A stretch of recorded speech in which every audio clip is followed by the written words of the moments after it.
up, GRITR Texas? Gabby here, and I am so excited for this video today. I have a special guest with me.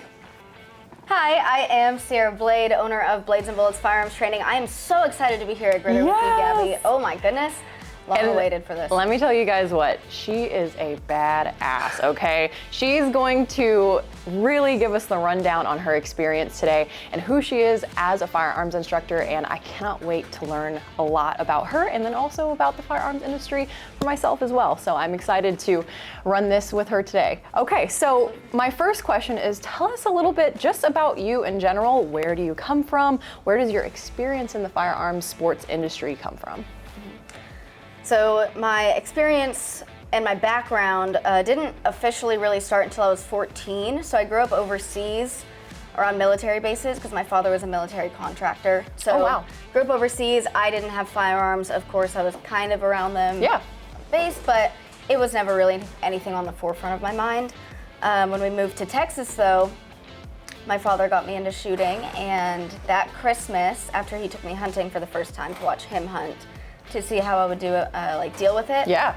He bought me my first shotgun. It was a Mossberg 500, and I got it that Christmas. And then that spring, we went on our first hunt to get turkeys. And that is so from there, I wanted to keep going. So I joined 4-H, and then I got into competitive shooting, and then I got into guiding hunts, and then I trained. That is amazing. Okay, so your first hunt, did you catch any turkeys? Were you successful? I was very successful. It was the most impactful hunt. It was probably one of the most impactful moments in my life so far.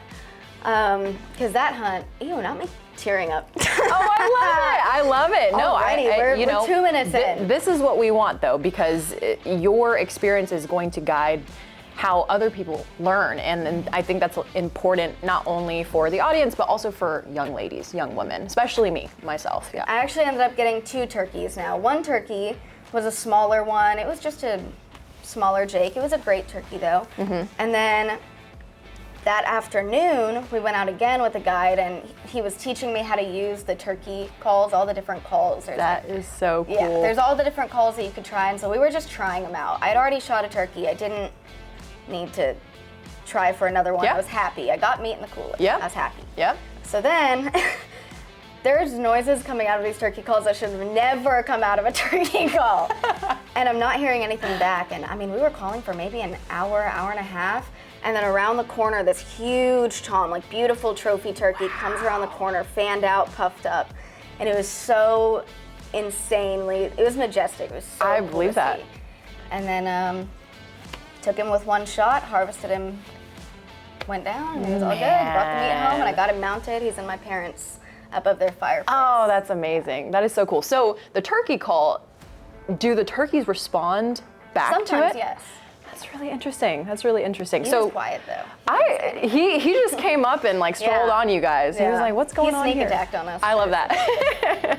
And then now it's one of your most fond memories of starting in the shooting sports. Absolutely. That's amazing. So how did moving to Texas shape that for you? Shape your experience of shooting sports? So for one thing, my father, all of his firearms were here because he would take them when we went overseas. I see. So we were over there for a while. We came back when I was 13. Gotcha. So I grew up over there. We came back here, and because all of his firearms were here, he had his little 22s and all the things to teach us how to shoot.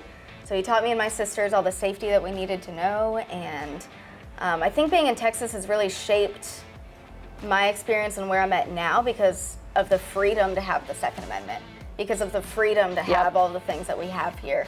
I was able to pursue these interests that ultimately became passion and something that I want to do for the rest of my life and pursue in a career. So it definitely impacted my life a lot more than I thought it would. I bet. And you know what? I'm biased. I'm from Texas. I'm a Texas girl. But I think Texas is the best place to be, especially for firearms. And there's so many amazing instructors like Sierrah here, and they have that experience because they're in Texas a lot of times. So I think that's super awesome.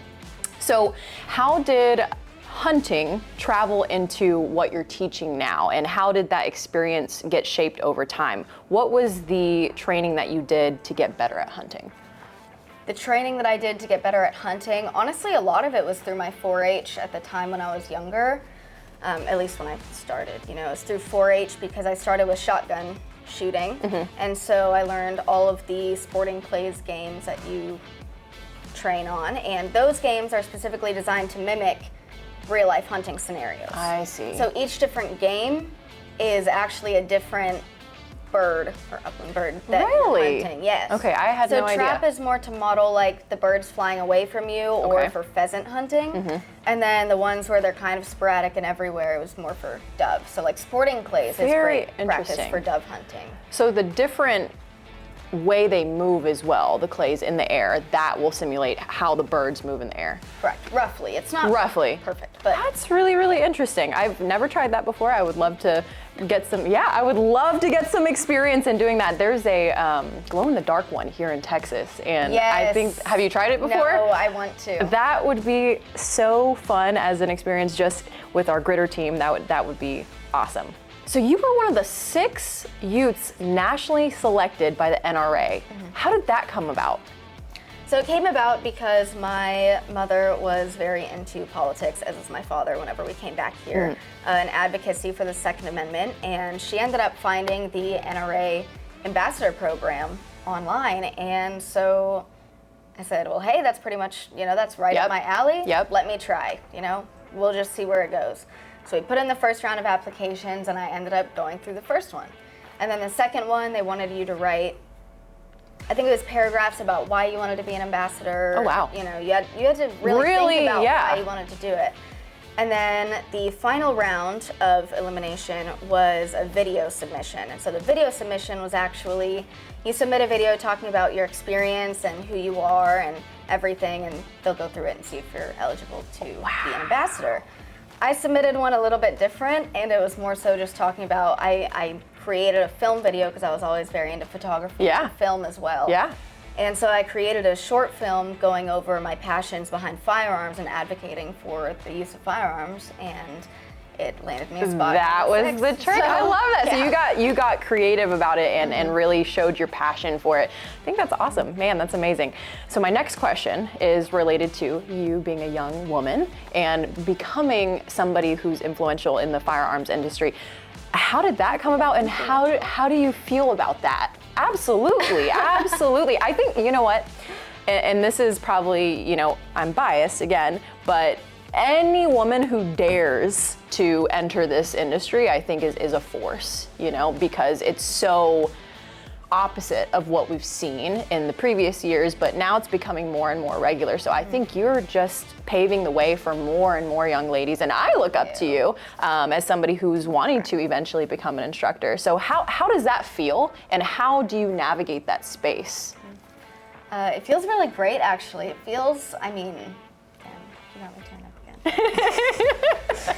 It feels unreal sometimes. Yeah, I can only imagine. Yeah. It's very much like all the dreams and things I've been wanting to do. And accomplish and achieve it. It feels like they're coming to fruition, and so I love that. It's crazy I don't know, it's very interesting to hear from somebody else, my age at least, that they look up to me and think I'm influential in this industry. It means a lot because I put so much effort and hard work into I can only imagine. Being here and putting myself in spaces, and so it just means a lot. So thank you. Yes, and I think that says a lot about how women are received. Maybe you haven't gotten that recognition yet. Maybe nobody's really recognized that for what it is, but it's massively impressive.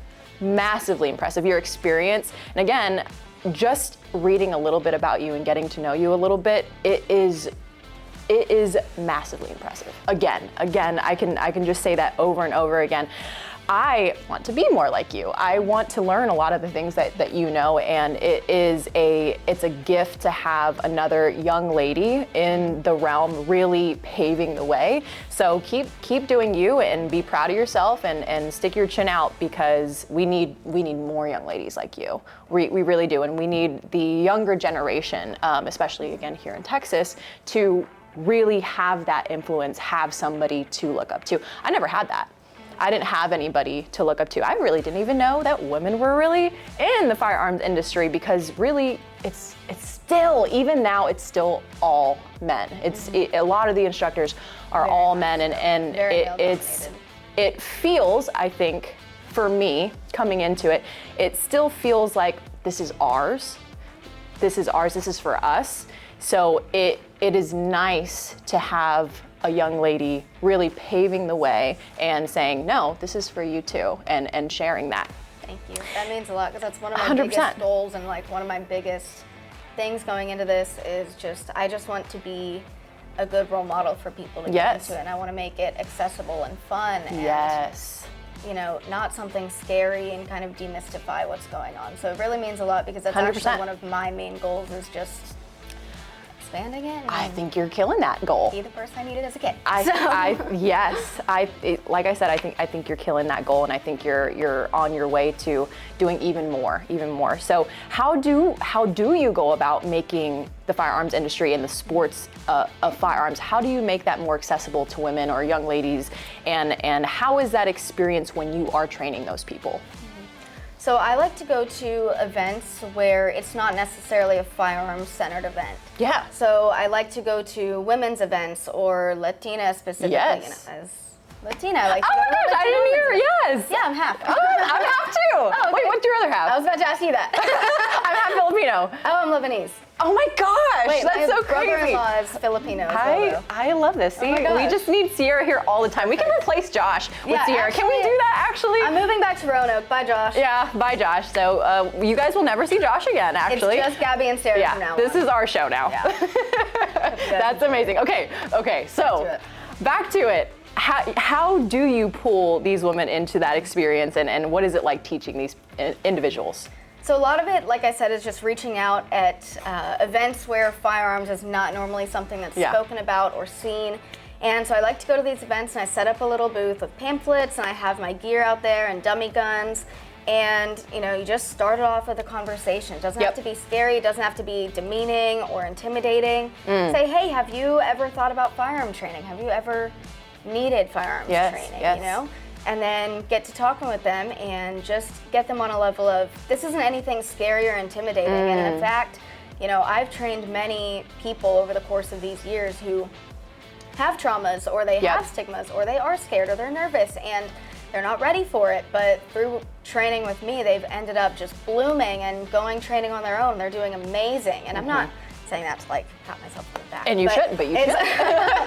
But I am very proud of the fact that all of my students so far have improved greatly, and like it's really heartwarming to see people grow and learn under your instruction and just take the information so well, and like you just know you're helping them, and they're just excited, and I'm excited for them. So that's how it goes normally, is I'm just very excited to be there and help people improve. And you know, I believe that I was given these talents and these passions and everything not by chance, right? Yeah, 100%. Religious. I 100% agree. I believe that I was given talents and certain things to pass on to other people. Yes. You know, I struggled sticking with it for a little bit, questioned if it was what I was supposed to do, and you know, just ultimately came to the thing of the conclusion of like, well, what else am I supposed to be doing? Yes. There's nothing else that I'm supposed to be doing. Like, this makes me happy. This brings me joy. So Yes. went a little off topic. No, not at all. Not at all. And I. What it is. I agree wholeheartedly, and when I actually started learning, and very sparingly in between, but I started learning general firearm safety and how to use a handgun, basic handgun skills about 2-ish years ago, and then I came here at GRITR and I started training with Josh, and he's really honed me and worked with me a lot. But in the beginning, I was like, I don't know where to go, and I don't know where to start. And every time I would enter a space kind of like GRITR, it'd be like, I'm a little bit nervous, and I would shrink. I'm a little bit nervous, I'm a little bit scared. So how do you approach those clients, those individuals who come to you a little bit nervous, a little bit scared? So it's mainly through reassurance, and my training is I take a very positive, reinforced approach to it. And so it's, hey, I understand you're nervous. I said, but this is how the class it's broken down. So if you want it to just be me and you one-on-one, no pressure, it'll just be us out there. We have our own full bay. That's why I like outdoor ranges. Yeah. It's private. 100%. Just us. It helps ease them of having other people around them with firearms. Yes. So I say, so look, it's just going to be us. We cover all of the safety you need to know. We have a full classroom booklet that you're able to keep. You go back and reference. I have dummy guns that we practice with first. So all the grip and sights and fundamentals that we cover first is done with dummy guns on the table. No live firearms yet. Nice. So once they're comfortable with that, then we just make sure, hey, are you comfortable? You ready to go shoot? If they are, then great. If not, then we just revisit things they're unsure of and things they want to work on. Yes. And we just go at their pace, really. So that's awesome. It's not a matter of what I want to do. If my client only shoots 6 rounds in the lesson, but in those 6 rounds they improved and they overcame their fear, I'm happy. Yes. As long as they reach their goals, I'm happy. I ask every client before a lesson, what are your goals with this?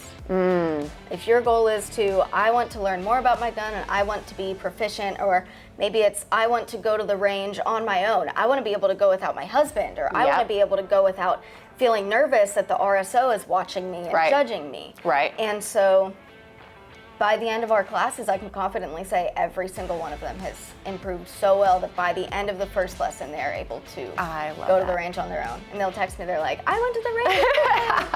I love that. Gosh. It makes it all so worth it. It makes everything just, I don't know. It's that purpose aspect, right? And like this is why you do it. Yes, 100%. This is why it's important that we talk and have these conversations, because there's a lot of people out there, not just young ladies, but people in general who are looking into getting into firearms sports, just getting basic training, and it's very intimidating, right? It's I'm speaking from experience. It's intimidating sometimes, but there are spaces, there are people, there are great instructors like Sierrah who are very inviting, are so welcoming to beginners and want you to succeed. For sure. All right, so my next question is a question I can kind of relate to. I'm a martial arts instructor. I'm a mixed martial arts instructor, and I teach women's self-defense and boxing, kickboxing, all these different styles. I really felt like I got good at martial arts because I was a teacher, because I got to teach people, and I've done that from a very young age as well. Having been in a family environment where that was our business, and I was teaching young kids from a very young age, and then all the way up into teenage years, and then it was just the most natural thing that came to me. And same thing, it's that passion of wanting to pass it down, right? But I really didn't feel like I was a master at martial arts until I started teaching. And teaching only made me better. Do you feel like that was what it's like for you with firearms? Do you feel like every time you teach a new client, you get better and learn something new? Absolutely, because every single client and lesson, it's all about improvise, adapt, and overcome, right? So you don't really know, you have a general idea of what's going to happen in the lesson, but you don't really know, especially being outdoors, maybe the weather, something happens. It's just all about preparedness, really, and so it's helped me improve on not only my preparedness in lessons and being able to adapt to situations and being able to problem solve on the fly, but I feel as though it's also pushed me to be better. Pushed me to learn better ways to communicate and all the different ways of communicating, because everybody communicates differently. And so you have to learn different communication styles, and sometimes I have to break it down one way for one client and in a different way for another client. So I think it's really taught me a lot about communication, like I said, adaptability, improvising, and also just generally reading people. Now, all of my students, or clients, I guess it doesn't matter, but all of them, before we even get to our lesson, I go through a comprehensive evaluation with them. Okay. And so I ask them, what's your experience like? Have you trained under an instructor? Have you had any formal training? I see. And it's no judgment. I explain to them, this is just me trying to understand where you're coming from. Yes. Because then once I know that, then I'm able to base the lesson on that context. What they're coming in with. Right. And so it's definitely helped me a lot with that. I mean, it's helped me in so many ways. It's hard to even. I can totally relate to that. I get it. And every student makes makes us better, you know, and I firmly believe that. So I learned something from every lesson. I go get Yes. trainings from other people, and I learn when I'm on the range with other people. Like, Yeah. you always have to stay learning. You Yep. have to stay hungry to learn more and educate more and just be better. Yes, and in martial arts we say always a student. We're always a white belt. And I love to see that, and I've always kind of felt that way with the firearms, but it's so interchangeable and relatable to martial arts. You know, some people call it gung fu, you know, but you know, there's that side of things too. Okay, and my very last question for you, and to kind of wrap things all up to a T, where do you see your business, Blades and Bullets, going in the next 3 to 5 years? Oh man. I have a lot of goals and hopes and dreams for it, obviously. I think in the next 3 to 5 years, I'd at least like to have a spot, plot of land, yes. you know, a home base Yes. really for it, rather than always bouncing to different ranges. So I think definitely in the next 3 to 5 years, that would be probably my biggest goal and probably the most impactful thing that I would like to achieve within the next couple years. Yes. But ultimately, it's just the Lord's plan. It's just what He has in store for me. I'm not really in control. And Yeah, 100%. one day at a time, always try to be better. I love that. And me and Josh will definitely be visiting for sure. I'd love to have You you will guys. see the GRITR team there in the next 3 to 5 years. And if you could give any last piece of advice or words of wisdom to anybody out there who's looking to get into the firearm sport, or even just inspirational words of wisdom that you've pulled along the way, what would you tell our family here at GRITR Texas? So, one of my favorite quotes is, "The only place where success comes before work is in the dictionary." And that has guided me through a lot of where I am to now. And I'm a firm believer in it. And so if you want to do something, or if you want to achieve, or even try, I think it's better to try than not try at all, right? Even if you fail, at least you attempted it, and you can tell yourself, well, I tried. And Yes. you can either continue on if it's something you choose to do, or you can decide to go another way from it. Yep. But at the end of the day, if it'll make your heart happy, try it. Give it a go, even if it's intimidating. Maybe you want to get into competitive shooting. You don't know where to start. It's okay. We all had to start somewhere. I didn't start knowing everything that I know now. It's taken a decade to get here. So just try it, because we all have to start somewhere, and you'll get there one day. You know what? I'm going to take that piece of advice to heart, because that's where I'm at. You know, I'm in a place where I want to learn, and it's hard right now, and I'm in the nitty gritty, and not every day is perfect. And there's a lot of times where, and I'm sure that's still going to be, you know, in the future when I have more experience. But right now it's like, man, every day is a challenge. Every day just to get in there is hard. So I will definitely take that advice to heart. Thank you so much for your time, Sierrah. It was such a pleasure. Yeah, it was great for me too. Again, it's just our show now, by the way. So Sierrah is our Josh new is getting host. kicked Yeah, out. Josh will no longer be here anymore. But GRITR Texas fam, thank you so much for your time and hanging out with us today. Sierrah is awesome. Make sure to check out all her social media and go ahead and give them your ads.